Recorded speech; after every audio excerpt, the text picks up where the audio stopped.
అన్నదమ్ములంటే జీవితాంత సౌభాగ్యం.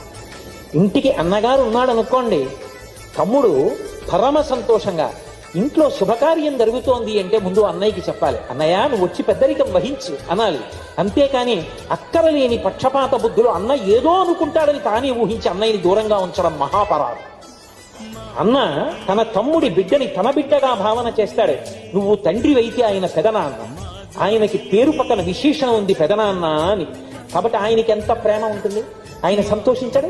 ఆయన్ని పిలవద్దు, ఆయన్ని ఎందుకు పక్కన పెడతావు? అలాగే పిన తండ్రి, నీ తర్వాత నీ అంత వాడు, అతన్ని ఎందుకు పక్కన పెడతావు? పిలవద్దు, పిలిచి ఇద్దరు కూర్చోవద్దు.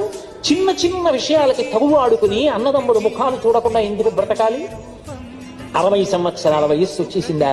మీ అన్నయ్య ఏడండి అంటే మా అన్నయ్యకి నాకు మాటలు లేవండి. మీ తమ్ముడు ఏడండి అంటే మా తమ్ముడు ఉన్నాడు కానండి మా తమ్ముడికి నాకు మాటలు లేవు. అదో దురదృష్టం. వాడు